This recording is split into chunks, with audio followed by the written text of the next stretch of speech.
Banerjee is also an cultural personality. So auditorium हम बनाएंगे जरूर, और उसका साथ भी हमको जो है जो चंडीतला अस्पताल जिसका बहुत भी डेवलपमेंट हुआ 2011 का बाद, उसमें OT भी चालू हुआ, उसमें बहुत भी बिल्डिंग हुआ, जिसमें ये अस्पताल में और बड़ी हमको जो अपॉर्चुनिटी वो भी पेशेंट के लिए हम ले आएंगे, एवं इसमें ये अस्पताल भी और थोड़ा आगे बढ़ेगा, ये भी हमारा मोटो है। दोस्तों नमस्कार, मैं आपका दोस्त और होस्ट सुमन वर्मा और आप देख रहे हैं मेरा YouTube चैनल।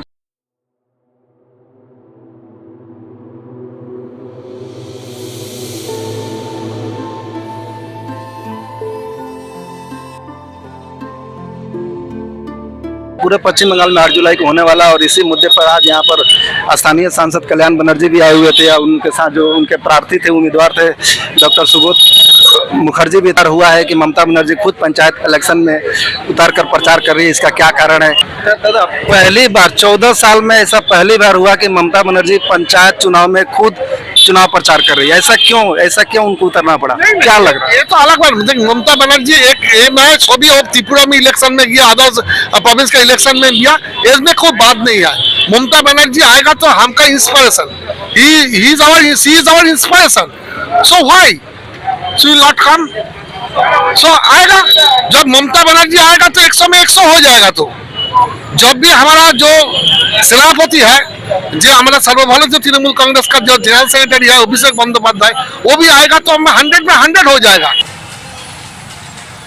नरेंद्र मोदी अमित शाह बोलो कि इसके बाद 200 पार बोलेছিল कि ना आगे ना बोलूं ना। कैंडिडेट है जो कि सब प्रिय जन का नेता है और सब लोग उनको बहुत मानते हैं, जिसकी वजह से ऐसा हो रहा है। उसके साथ मैंने यहाँ तक सवाल किया कि क्या आपके जीतने के बाद चंडीतला अस्पताल जो है सुपर स्पेशलिटी हॉस्पिटल में क्या बदल जाएगा, या इसके लिए क्या प्रपोजल है? तो उन्होंने बोला कि ये तो सांसद लोगों का और MLA लोगों का काम है, और वो लोग हमारे जीतने के बाद हम कोशिश करेंगे कि उसको सुपर स्पेशलिटी हॉस्पिटल में बदल दिया जाए। उसके लिए बहुत सारे इक्विपमेंट की जरूरत होती है, बहुत सारे लैंड की जरूरत होती है, बहुत सारा उसमें प्रोसेस है जिसको कंप्लीट करने में बहुत सारा वक्त लग जाएगा। इसके साथ जब मैंने सवाल किया कि क्या जीतने के बाद आप चंडीतला वासियों को, आप मेन एजेंडा आपका क्या होगा, आप क्या करेंगे, तो जैसा उन्होंने बताया कि देखिए सड़क का लगभग जो भी रोड है, चाहे स्ट्रीट लाइट हो चाहे सड़क के माध्यम हो, वो लगभग सॉल्व कर दिया गया है। हॉस्पिटल में बेडेड भी बढ़ाई गई है, 30 से 33 बेडेड की गई है, और जो भी हॉस्पिटल में फैसिलिटी है उसको भी बढ़ाया गया है। इसके साथ बढ़ाने के साथ साथ हॉस्पिटल में जो भी और भी सर्विसेज है उसको भी इंक्लूड किया गया है, और लगभग आज के तारीख में अच्छा खासा सर्विस भी चल रहा है। तो हॉस्पिटल की तरफ से ऐसा कुछ नहीं है, स्ट्रीट लाइटें भी ठीक ठाक हो गई है, जो पानी का जो प्रॉब्लम है उसको भी सॉल्व कर लिया। लगभग उन्होंने गोलमोल जवाब देते हुए कहा कि हमारे जीतने के बाद ममता बनर्जी के ऊपर चंडीतला वासियों, हुगली वासियों के साथ साथ पूरे पश्चिम बंगाल वासियों का पूरा भरोसा है कि हम जीत जाएंगे, और जीतने के बाद जो भी बचा खुचा काम है उसको पूरा कर कम समय में पूरा करने की कोशिश करेंगे। अभी हम पहुंचे हुए थे चंडीतला के पास, जहां पर स्थानीय सांसद कल्याण बनर्जी आए हुए थे, और वो अपना उनको जो कैंडिडेट है डॉक्टर सुबोध बनर्जी, उनके पक्ष में वोट की मांग कर रहे थे, और इसके बारे में उन्होंने जमकर केंद्र सरकार पर हमला बोला है। चाहे बात रसोई गैस की हो, चाहे PM उम्मीदवार की हो, चाहे मनरेगा की हो, या उसके अलावा जितने भी बचे खुचे काम थे जिसको द्वारा इन लोगों के ऊपर बार बार और राज्य सरकार के द्वारा आरोप लगाया जा रहा है कि अभी तक केंद्र ने यहाँ मनरेगा का पैसा नहीं दिया हुआ है, और हम लोगों का डेवलपमेंट को काम के लिए जो पैसा मिलना चाहिए, जो हम लोगों का शेयर्स है उसको रोक के रखा हुआ है। उन्होंने केंद्र सरकार के ऊपर जमकर हमला बोला। इसके साथ जब हमने उनसे सवाल किया कि सर क्या सयानी घोष को ED ने समन भेजा हुआ था, आज उनका वहाँ पर बुलाया हुआ था, उसके बारे में आप क्या गए, तो उन्होंने कुछ जवाब नहीं दिया। बोला कि नहीं, इस बात को लेकर मोहम्मद सलीम অদিত চৌধুরীর মতো করলেন এই টাকা নেই, তাহলে 24 এ লড়ে দাদা ফাইনাল है, जैसे फाइनल लेके क्या बोल रहे हैं? 24 से बोल दिया, वो तो सब ही जानता है फाइनल। सयानी घोष को लेके क्या बोलेंगे? क्या बोलेंगे? कुछ नहीं बोलना। इसीलिए ये भी तो हमारा दिया हमारा बोलता है, बांग्ला में बोलता है हमारा आवेग है, वो भी हमारा आवेग है। We feel proud for our that leader called Mamata Banerjee, no other leader in India. इसलिए अब हर इंडिया के कश्मीर से कन्याकुमारी, उत्तर से दक्षिण, और हर राज्य में बोलता है देश का नेतृत्व कैसा है, ममता बनर्जी जैसा है।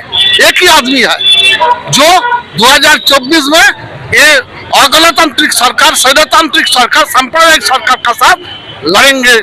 All India will united under the leadership of Mamata Banerjee. जीतने के बाद चंडी तला क्या सुपर स्पेशलिटी अस्पताल बन पाएगा? तो ये भी करने का हमारा भी ये नहीं है, हमारा एमएलए है, एमपी है, एप्लीकेशन 3 साल से पेंडिंग है। बोलता है उसका जो परिसेवा, उसका बोलता है जो परिसेवा, तो परिसेवा भी बढ़ाएगा। उसका जो अभी अभी है उसका 30 बेड होगा तो बेड भी 20 बढ़ेगा। उसका भी और को डॉक्टर आएगा, और को चलेगा, ब्लड बैंक आएगा। इसीलिए थोड़ा सा अभी 2011 से 2023 ये अस्पताल थोड़ा बहुत भी इसका डेवलपमेंट हुआ, और कुछ डेवलपमेंट का जरूरत है। आम जन और वोटरों के मन में क्या चल रहा है ये तो 8 जुलाई वोटिंग के बाद पता चल पाएगा कि चंडी तला के जो भी वासी हैं वो किसको मतदान कर रहे हैं, किसके फेवर में अपना मत का उपयोग कर रहे हैं। लेकिन फिलहाल अभी जो जोर शोर से तृणमूल कांग्रेस की तरफ से जो तैयारी चल रही है, इससे साफ झलक रहा है कि ज़्यादा से ज़्यादा वोट उनके तरफ से मिलने की संभावना है। और इसके साथ उनका जो भी जुलूस निकल रहा है, मिचिल किया जा रहा है और बार बार अपने जितने भी उन्होंने काम किए हैं इन 5 सालों में उसके बारे में एक एक करके बताया जा रहा है। और इसके साथ उन्होंने आज जो मंच कल्याण बनर्जी जी इस मंच को साझा कर रहे थे उसमें डानकुनी पूर्व सभा के चेयर भी थी, वाइस चेयरमैन प्रकाश साहा के साथ वार्ड नंबर 9 के काउंसलर देवाशीष नंदी भी यहाँ पर मौजूद है। सब ने एक मंच पर हुंकार भरी कि जैसे भी हो इस पंचायत इलेक्शन को जीतना है, मतदाताओं के मन में तृणमूल के प्रति और भी जो भी दुविधा है उसको दूर करना है और सभी वोट को एक तरफ करके जैसे भी हो तृणमूल प्रार्थी सुबोध मुखर्जी को जिताना है। और जीतने के बाद जो हम लोग का जो पेंडिंग काम है, जितने भी काम अभी तक नहीं हो पाया, चाहे बात स्कूल की हो, चाहे सड़क की हो, चाहे स्ट्रीट लाइट की हो, या पानी की समस्या हो, या हॉस्पिटल की समस्या हो, आज जो आम जनता के मूलभूत समस्या है उसका निदान करने के लिए वो तभी हो पाएगा जब आप इनको वोट देंगे। ऐसा कहना है कल्याण बनर्जी का और ऐसा कहना है यहाँ के उम्मीदवार, पंचायत उम्मीदवार सुबोध मुखर्जी। कौन करेगा मतदान और किसका पलड़ा भारी है ये तो 8 जुलाई को ही पता चलेगा। लेकिन अभी जो जोर शोर से चुनाव प्रचार हो रहा है और जिस हिसाब से स्थानीय सांसद से लेके स्थानीय एमएलए तक, पार्षद, काउंसलर, चेयरमैन, वाइस चेयरमैन का जिस तरह यहाँ पर चंडी तला में अपने उम्मीदवार के प्रति, वोटर को लुभाने के प्रति जो जमावड़ा लग रहा है वो वाकई में बहुत ही अद्भुत है। कोशिश किया जा रहा है कि जैसे भी हो ज़्यादा से ज़्यादा वोट करके तृणमूल के जो भी उम्मीदवार है उस पंचायत चुनाव में जो खड़े हुए हैं उनको जिताया जाए। लेकिन ये तो वक्त ही बताएगा कि 8 जुलाई के बाद कौन जीतेगा, कौन हारेगा, किसका पलड़ा भारी होगा, किसका पलड़ा हल्का होगा। और इसके लिए तमाम कोशिश की जा रही है। जैसा कि मैं पहले ही आपको बताया कि पंचायत इलेक्शन के इतिहास में ऐसा पहली बार हुआ है कि 14 सालों में मुख्यमंत्री ने खुद पंचायत इलेक्शन का खुद प्रचार कर रही है।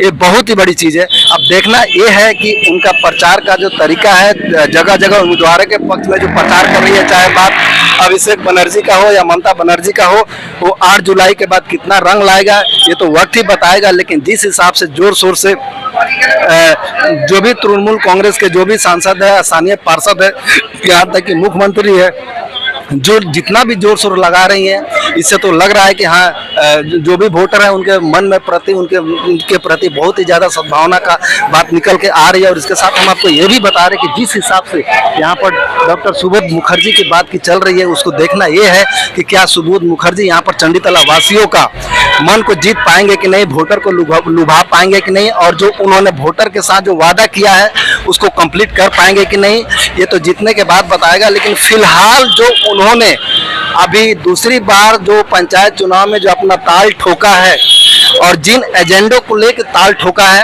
वो कंप्लीट कर पाएंगे कि नहीं, ये तो जीत के बाद ही पता चलेगा। लेकिन जहां पर स्थानीय वासियों की बात है, जहां पर हम लोग